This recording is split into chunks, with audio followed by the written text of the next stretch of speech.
Does your child get frustrated doing homework? Would you like to help your child learn at home or when you're out in the community? I can help.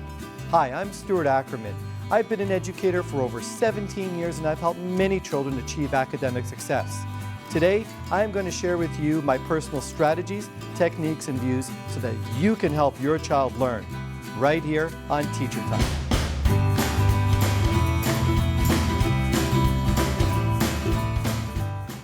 Have you ever wondered what kind of effect food and nutrition have on your child's learning? A study of 4,000 children published by Bristol University suggested that 3-year-olds who eat a diet high in sugar and processed foods have a lower IQ at the age of 8 than children who eat a healthy diet that were rich in salad, rice, pasta, fish, fruit, and vegetables. Furthermore, the Journal of Allergy and Clinical Immunology found that about 7.5% of children have at least one food allergy and many more have a food intolerance. Well, my guest today and I are going to help you choose foods that may help support learning. And later on, I'll show you how you can also help your child learn the curriculum by purchasing these products. My guest today is Meredith Deasley, who is a pediatric nutritionist, author, and founder of TheResourcefulMother.com. Welcome to the show. Thank you. So what exactly is a pediatric nutritionist? A pediatric nutritionist focuses on the health of children. And, you know, I noticed that people have a confusion between food allergies and food intolerances. I remember that when I was younger, I had problems when I had milk, for example, and I used to go around saying, oh, I have an intolerance or an allergy. And I think there's a big misunderstanding of the difference. What is the essential difference between a food allergy and a food intolerance? The essential difference is the amount of food that causes a reaction. So if a very small amount of a food causes a reaction, that's an allergy. If it's a larger amount of food that causes a reaction or a delayed reaction, that's an intolerance. And who are the culprits usually when it comes to intolerances and allergies? Are they the same or different? The usual culprits are dairy, wheat, sugar, chemicals, chocolate, corn, all of the things that make up the staples of the North American diet. Like the agricultural period, those types of foods. Like in Japan, the biggest culprit is rice because that's what they eat the most of. The way it works is that anytime you eat a particular food, a certain set of digestive enzymes comes in to help you digest that food. If you keep eating that food over and over again, those digestive enzymes can wear out if your digestive system's not strong. And then an intolerance starts, and then eventually, if you don't get on top of that, an allergy can start. And how would a parent know if a child has an allergy? Let's start with that. There are over 200 symptoms, conditions, and disease that can be caused or worsened by food. What are the most common ones? So when we see eczema in children, we see learning disabilities, we see even overweight can be caused because of food sensitivities or food allergies, asthma, any health condition can be caused or worsened by food. And the same with an intolerance? Yes. Okay, you just mentioned learning disabilities. How can food intolerance or food allergy interfere with learning? What are some of the problems you see that children have when they do show some signs of a food intolerance or a food allergy and they're learning? So to explain how it happens, if a food is causing a problem for a child and it's relating to their learning, what happens is they get inflammation in their brain, and then the brain doesn't work as well, to put it simply.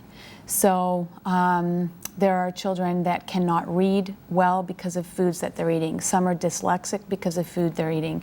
Some of them can't speak or say as much because of having mineral deficiencies. So if I'm a parent and I see maybe my child has some eczema, or there may be a learning disability, or there may be some, stomach cramps quite often, some of these symptoms that you mentioned, what would be the first indication as a parent that, hey, maybe my child has a food intolerance or a food allergy? Well, any of those symptoms that you mentioned would be an indication that they're reacting to a food, but most people don't think of that. They think, oh, I better get to the doctor and maybe I better put my child on a drug to help with that.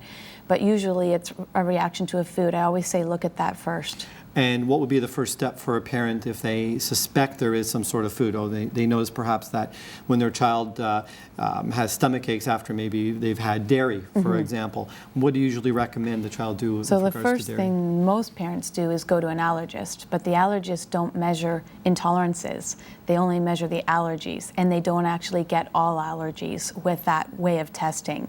For example, if they were to do a scratch test for a particular food on a child, it might say that there's no problem, that the skin has not reacted in any way, but maybe there's a reaction going on in the intestine, which is where most reactions start.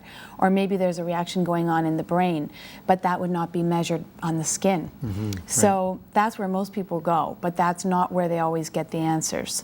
So there's a lot of different testing that a child could do through a nutritionist or a naturopath, such as Intero testing, which is electrodermal testing. There's a number of different tests, blood tests. But what I suggest parents do is if they suspect a food to be a problem, take it out of the diet for, it depends on the age of the child, but if they take it out for a week and then reintroduce it, the body reacts even worse to it than it was when it was having it every day. Rotation diet, correct? Right. Right. So then if the parents tried that and they found that there's a certain food that their child did have an allergy or an intolerance to, what would be the next step? So then they need to find the alternatives to that food. So that their child doesn't become nutrient deficient. And that's one of the reasons why a lot of doctors don't focus on problematic foods, is because they're worried that if we tell them this is a problem, then the child will become nutrient deficient. So the nutritionists help people find healthier versions of the foods that the children have a problem with. Okay, now I know we have the big no-no, the worst word we can use with regard to nutrition, sugar. Yeah. I remember tutoring a student, and the parent used to want to give the child a little treat before they work with me, and they'd rev them up on sugar, and then I would have a very tough session. Yes. So where does sugar play a role with regards to learning? So sugar does a number of things. One, it's an anti-nutrient. So it not only doesn't provide the body with any minerals or vitamins, it actually depletes the body of vitamins and minerals. So that's an anti-nutrient. It also causes inflammation in the body, which I told you can go to the brain, which will then prevent the child from learning.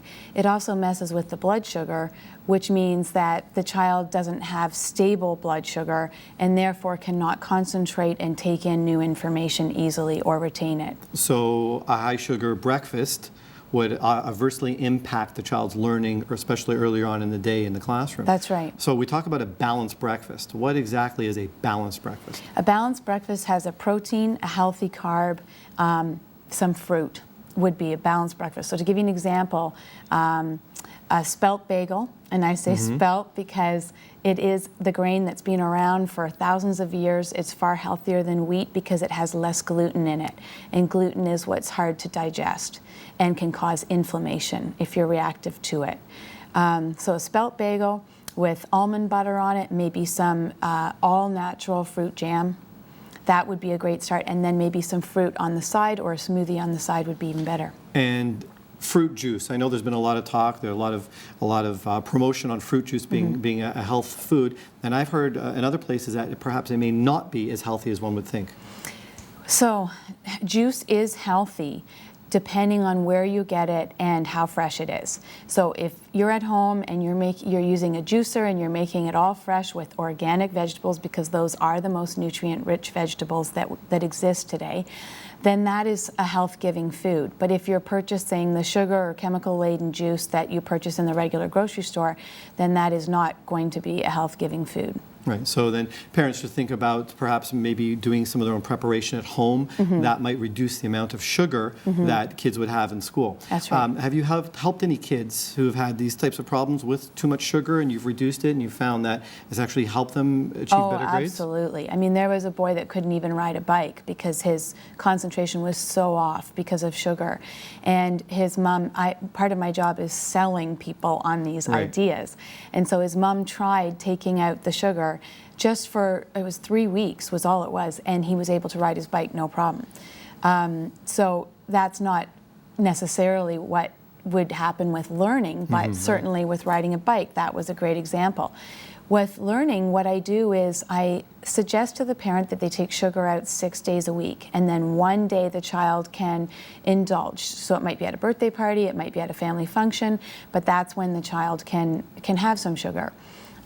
Or the way to start with that is to say, let's go 1 day without sugar, and then maybe let's go 2 days without sugar. And so you gradually work it up, and you've got to give the parent good tasting foods to give their child to keep them, excited about their food, but it not have refined sugar in it. Great advice. Thank you. We'll be right back. Please don't go away.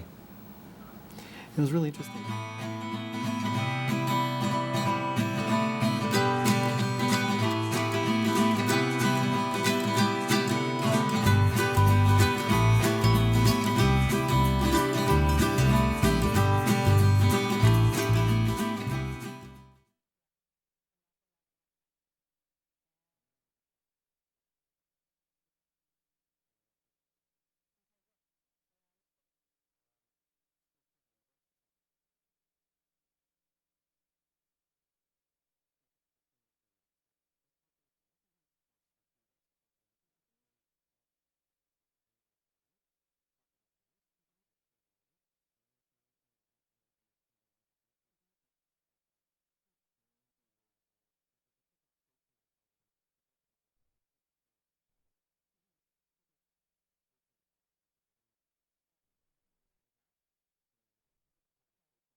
Welcome back. We're talking about learning and nutrition, and I have my guest here, Meredith Deasley from theresourcefulmother.com. We're talking about breakfast and foods and brain food, and I've heard a lot about protein and essential fatty acids being two major powerhouses with regards to that. Can you elaborate on that? The protein, healthy forms of protein provide amino acids, which actually help build the brain. If a child does not get essential fatty acids, their brain cannot grow to full capacity. And what types of foods would have those essential fatty acids? So protein you want to get from healthy, clean types of meat, so chicken, turkey, fish. Then you also get it from things like quinoa, which is a grain, but it actually has good fats and protein in it. And other sources are nuts and seeds, which a lot of schools are saying no nuts, but the kids can still take seeds. They can take sunflower seeds and chocolate, dark chocolate as a snack. So there's ways to get a lot of essential fatty acids in. Coconut oil also has good fats in it. Those medium chain fatty acids, correct? Yes. Yes. Yes. I give my children sometimes sunflower butter, pumpkin seed butter sandwiches, and they've got used to it over time, and they really enjoy it. So you brought along some supplements that you say may promote learning. Can you tell us more about them? Sure. I'm going to start with probiotics, because probiotics help the intestine become healthier overall, which helps the body absorb vitamins and minerals really well. Almost everybody is deficient in good bacteria because of the toxic world we live in.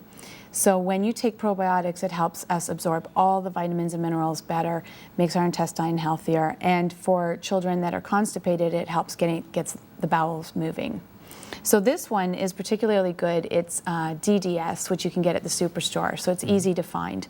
And it's a very powerful one. Ultra is the strongest, but there are other ones. There's Original, there's Plus, there's one for infants. Great.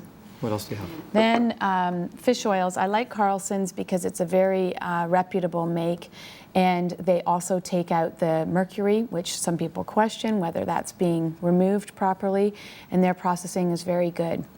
Also, they have chewables. They have it in the liquid in different flavors that kids really like.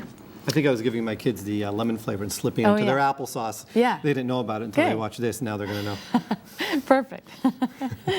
So you're just going to have to slip it into something else Something now. else, that's right. This is a multi-mineral that I found that's excellent. It's ionic minerals. It's the most easily absorbed minerals by the body, because you can be taking minerals, but if you're not absorbing them properly, then what good is it doing you? So these ones are excellent for that.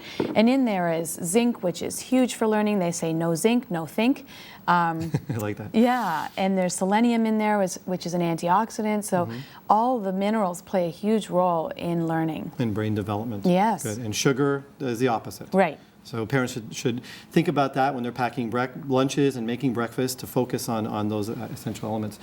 You brought along your book. Can you tell us a little bit more about it? I didn't get a chance to skim over it yet, but I did look at some of your table of contents, and I'm looking forward to reading it. Can you tell us a little bit more? Sure. So this book took me about 5 years in order to research and write. I read about 100 books in order to come up with all the information, but it stemmed from my own daughter's challenges with foods. And my second daughter also had challenges with foods. And I realized that when they started eating healthy the way we've talked about, it cured them. But I realized the more I read, the more this way of eating helps with all symptoms, all conditions, and prevents disease. So I thought, well, I've got to get this message out, and the only way I could do that was to write a book. And what other types of services do you offer families and children in order to help them achieve better grades or just overall wellness? I do the food sensitivity testing, the Entero testing myself, and I also have it's called a Zyto Compass that tells you what nutritional supplements a child is deficient in. And then I also spend a lot of time with individual consultations.